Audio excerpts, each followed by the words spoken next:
let's get a real truth bomb. Since this guy is such a good truth sayer. First off, this is another self-sponsored video by a sale on my merch store. I'm putting all the taxation is theft gear on a temporary limited time sale, and this allows you to both support my channel and trigger.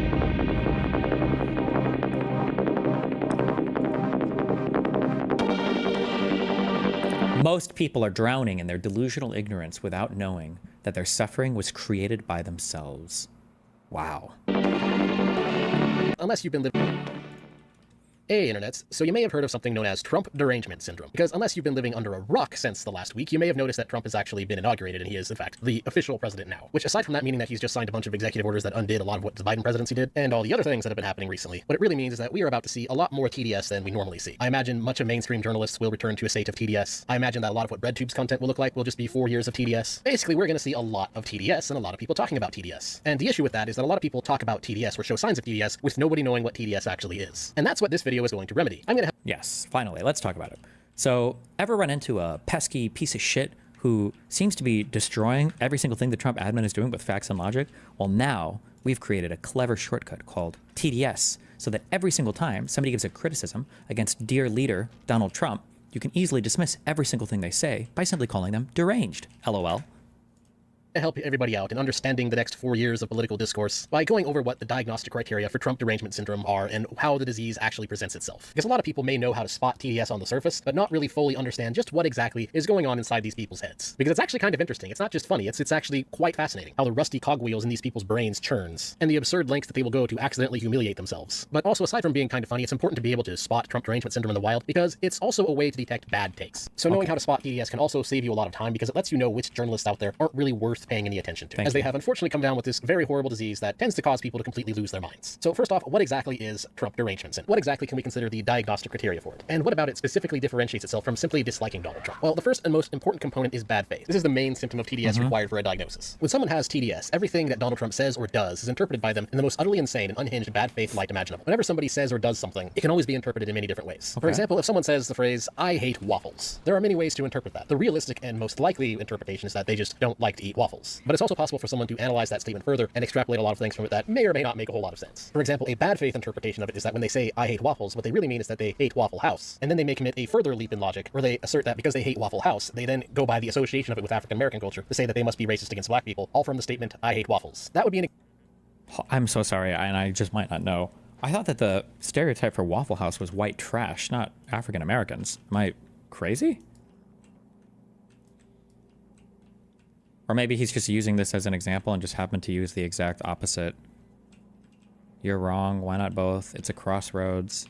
It's just Southern, no? Okay. An example of an insane bad faith leap in logic. It doesn't really make much sense. It's very unlikely that someone who says they hate waffles is racist against black people. It is extremely and ridiculously unlikely that that is the case. But it doesn't matter, because if a person is willing to be bad faith and intentionally interpret words in bad faith, they can absolutely draw those conclusions by virtue of the fact that they can argue it. Of course, the arguments don't necessarily need to make sense. In fact, they're usually fallacious and usually nonsensical. And going back to Trump derangement syndrome, that's what it really means by bad faith interpretations. Insane, unhinged bad faith interpretations of everything Trump says and does. Okay. Rather than trying to understand what Trump is actually saying or actually trying to do or what he really means, the person who suffers from TDS will always engage in the most bizarre leaps of logic in order to find the most unhinged interpretation of what Trump has done. Wait, what am I interpreting incorrectly here? Trump says he is conditioning aid to California following LA wildfires. That was impeachable. By the way, there's like 20 different things that Trump has done that is impeachable. Donald Trump playing politics, playing political games with FEMA funds is fucking disgusting. Okay, is absolutely fucking disgusting. He did it in his first term, and he continued to do it into his second term. It's gross. But all I did here was make an assassination joke, so I don't even know what this has to do with interpreting him incorrectly, but okay. done. And the best way to understand this is by looking at some examples. A recent one being this interesting little take about how Trump is going to have the US military invade and annex Greenland. Various bread tubers were saying it, for instance, ContraPoints, thank God Joe Rogan and Andrew Tate prepare Gen Z alpha males to die in battle for the annexation of Greenland. Or this guy, Dean Withers, FYI, Trump literally said he might invade Greenland. And it's not just some weirdos on Twitter. It also, strangely enough, appeared in the mainstream media, NBC News. Trump suggests he could use military force to acquire Panama Canal and Greenland, and economic force to annex Canada. And yet, when you look at the actual conversation, it quickly reveals itself to be a steaming load. What Trump actually stated is that he wants the United States to purchase Greenland. And then someone asked him if he would rule out the military. And the thing is, Trump being Trump, he of course didn't rule it out because Trump... Oh! Trump being Trump! I forgot it was just Trump being Trump. My bad. Oh, why don't we ever talk about TDSS, which is Trump dick suck syndrome, which is where every single unhinged statement Donald Trump makes can be excused through some leap of faith that he's just saying random memes, except when he's not. When Trump talked about tariffing the entire world, that was just a joke until it wasn't. When Trump talked about renegotiating borders with Canada or annexing Greenland or whatever for the Panama Canal, that was a joke until it wasn't for Panama. But okay, good one.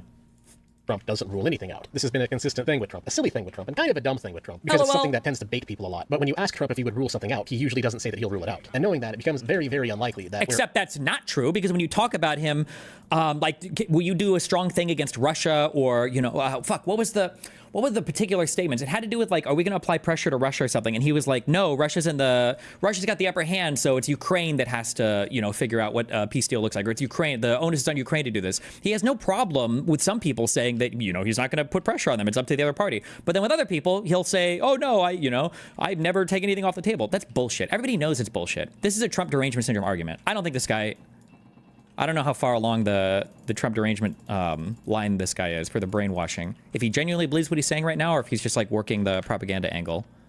You're actually going to see a military operation from the United States invading and annexing Greenland. The reasonable interpretation is that Trump will most likely just try to purchase it from Denmark, which later when Trump actually talked on the phone with them, we found out that's exactly what he really wants to do. There's not... Except that's not, I believe, what the Danish PM said. I thought the Danish Prime Minister expressed great concern because after the phone call, Trump still wouldn't take the military shit off the table. NATO ally utterly freaked out after Donald Trump call. Report, President Donald Trump had a fiery phone call with Denmark's prime minister last week, putting the NATO ally into crisis mode, the FT reported, citing officials briefed on the matter. European officials told the FT the call did not go well and that Trump was aggressive and confrontational with his Danish counterpart. So I don't know where he's getting this, but okay. What was the date of this? January 29th, so this was already out by the time he said this. His articles are 25th. Trump will most likely just try to purchase it from Denmark, which later when Trump actually talked on the phone with them, we found out that's exactly what he really wants to do. There's not going to be a military invasion to steal Greenland by force. That's ridiculous. That's obviously not going to happen. It's pretty obvious that Trump is just puffing up a marketing ploy to, try and buy it. And when you take a... What? That doesn't even make sense. Just think about, you can say anything and then it's a marketing ploy. I don't understand how you can get away with this. And their audiences don't look at them like, bro, isn't that kind of fucking retarded? Hey, I found a way to make my employees work harder. Oh, really? What are you doing? Basically, what I did is anytime I catch somebody on the clock that's slacking off, what I do is I abduct their family members and subject them to genital torture. And then I send them a video of their family members being tortured. Wait, bro, that sounds incredibly fucking unhinged. Yeah, that would be. I just say shit like that. I just say shit like that just to see, because it's a, it's just a thing. It gets them to kind of work harder. I wouldn't actually do it, but there is no other area of your life. There is no other arena in the world where somebody can make an unhinged statement, but it's okay because it's marketing. What the fuck are we talking? Walk me through the plan here. Why would Trump say this? Walk me through the plan. What is this supposed to do? Ridiculous. That's obviously not going to happen. It's pretty obvious that Trump is just puffing up a marketing ploy to, what's the marketing ploy? What? Try and buy it. And when you take a step back and just try to exist in reality for a moment, it's pretty obvious that that's the case. And journalists have kind of gone back on this and asked Trump to clarify again by asking him simple loaded questions such as, would you rule out military or economic coercion? Which of course Trump won't rule out, especially since they said military or economic, which actually includes a lot of things to rule out. But then journalists... You understand that you can respond with a full sentence. Why is this guy pretending like Donald Trump would reasonably rule out? Like he got tricked by the grammar? The grammar police showed up and tricked him into not being able to answer a question coherently?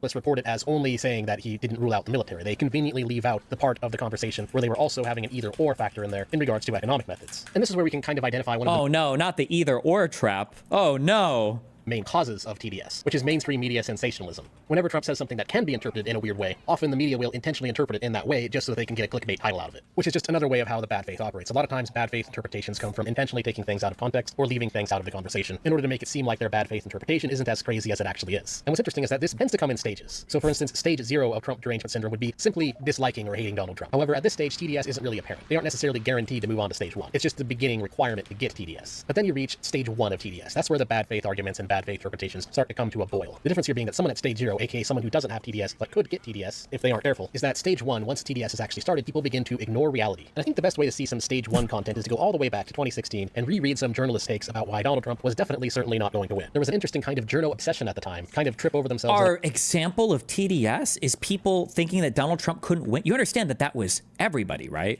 That was the left and the right. That wasn't just the right. Or maybe, well, he'd probably say, because it was establishment Republicans, he'd probably say, well, they all had Trump derangement syndrome as well. It could just be that it was a very new candidate and nobody had seen that type of politicking before. I think there are good reasons to assume or to imagine why a person like that could never win an election, but okay. The competition of one-upping each other on how the latest silly thing Trump did means that there's no way he can win the election. Or in some cases, it just manifested as bad polling, like Bloomberg claiming that Clinton had a 12-point edge over Trump. And today, it's easy to look back at that and laugh because of how obviously wrong they were. But on a serious note, it also shows you the kind of beginning stage of TDS. And that's kind of how the bad faith starts to manifest. You see that they are obsessed with Donald Trump, but they refuse to try and seriously understand where the man is coming from. There's no... You just said that we can't seriously understand him because he might just say shit that's a fucking meme. How are we supposed to understand that? How do you make sense of that? Serious effort to understand Trump or understand his supporters. It's all fake, all surface level. There's no real attempt to understand the man anymore. Their dislike of Trump has overwritten their ability to understand Trump. That is the basic essence of where Trump derangement syndrome starts. And we saw a repeat of it recently. For example, this wonderful tweet from Destiny. Trump is the only candidate on stage who was called to suspend the Constitution. Oh my, did Trump actually want to do that? Such dangerous anti-American rhetoric. And then of course when you go and read what Donald Trump actually said, it reveals itself to not quite be that. It was just Donald Trump accusing the 2020 election of being fraud, something we... A massive fraud of this type and magnitude allows for the termination of all rules and regulations and articles, even those found in the Constitution. He literally said it verbatim. And I can't say that I'm worried about a thing that he said verbatim. And by the way, he basically has said in more ways than one that parts of the Constitution aren't valid. But what, like, how much of a dick suck do you have to be that you're getting ass pained when somebody is upset about a thing that your daddy actually said? It's so unfair that Destiny is criticizing Trump. He has derangement because he's doesn't like a thing that Trump actually said. Like, hello? Actually said, it reveals itself to not quite be that. It was just Donald Trump accusing the 2020 election of being fraud, something we all know that he said, and him saying that the rules and regulations getting in the way of that being investigated should be cut out, interpreting that as completely and permanently suspending. What do you think? You're softening it a little bit. You're being a little bit euphemistic, but you're saying essentially the same thing. And him saying that the rules and regulations getting in the way of that being investigated should be cut out. Interpreting that as completely and permanently suspending the Constitution is... If you can suspend a rule sometimes, you can suspend a rule all the time. That's how rule sets work. You can't selectively apply them. Once you've done that, you've lost the rule set. It doesn't apply anymore. It doesn't work anymore.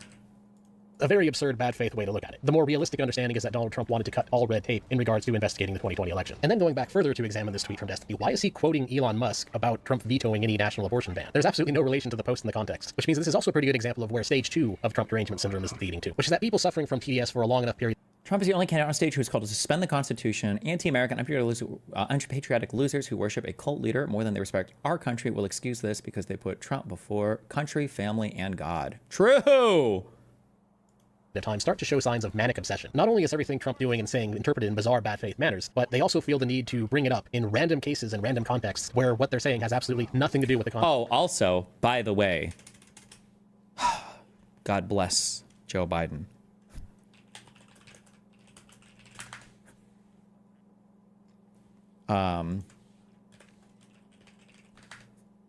Trump was fuming a few days ago, by the way.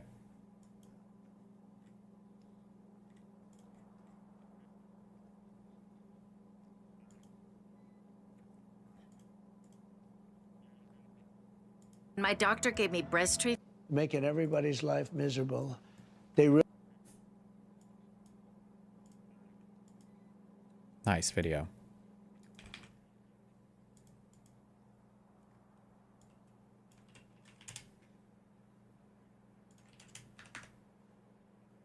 Donald Trump's turn to fascism was, up until this point, missing one. Because they were...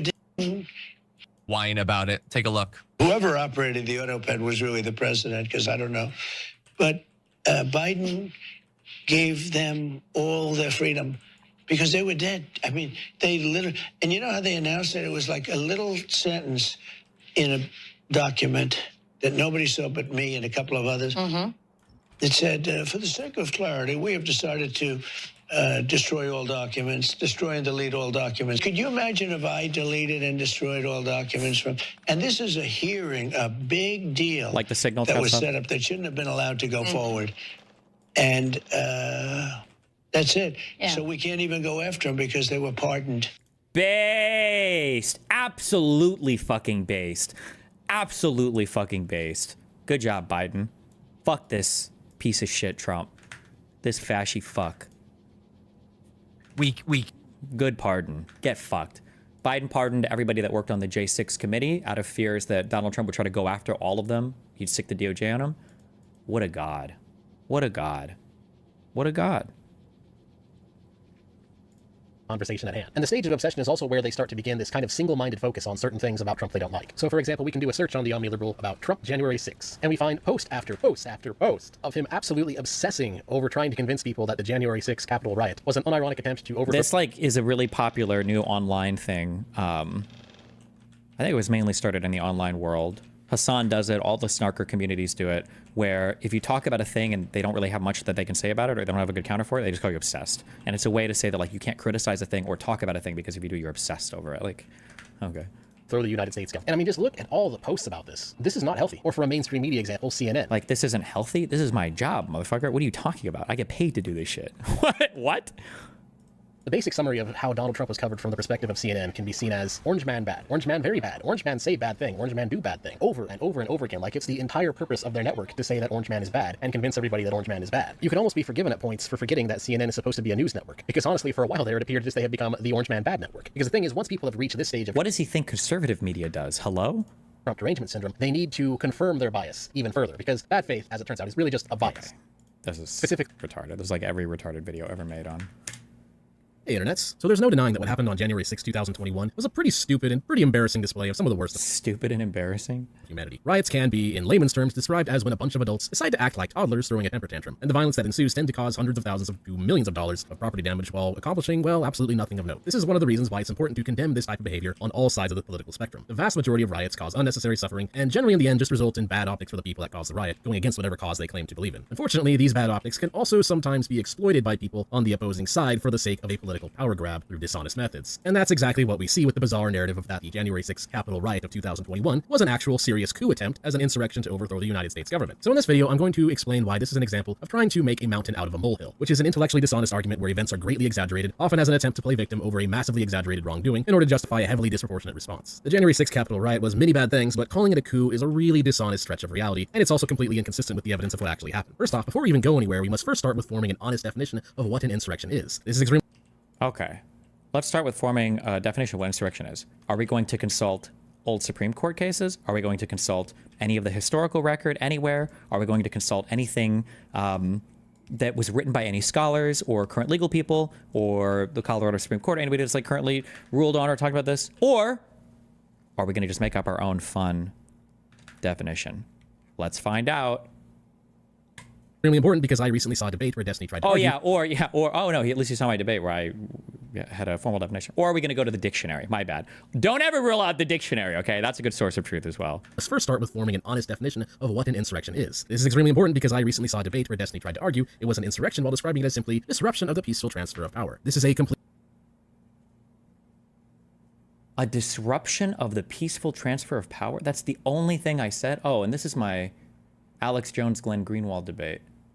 I don't know if I'd read the paper by then, but okay. completely nonsensical definition, since technically, if the Magat simply went to the Capitol and loudly protested the election results and never did any proper damage or any rioting, but caused the vote count to be delayed for a few minutes due to them being annoying, then technically that would also still count as an insurrection. This was the main mistake made by Ian in this debate with Destiny, was that she allowed him to get away with this crazy definition that basically lets him call January 6th an insurrection, even if the only thing the Trumpies did was stand there with their Trump signs and seethe. In fact, pretty much any protest or riot about the election results, such as the leftist Antifa riots that happened during Trump's term, could also be subjectively argued to be a disruption of the peaceful transfer of power. Or how about Russian collusion, which turned out to be a giant nothing burger, or as the Mueller report specifically stated, did not establish that members of the Trump campaign conspired or coordinated with the Russian government in its election. Okay, this is just retarded conservative slop.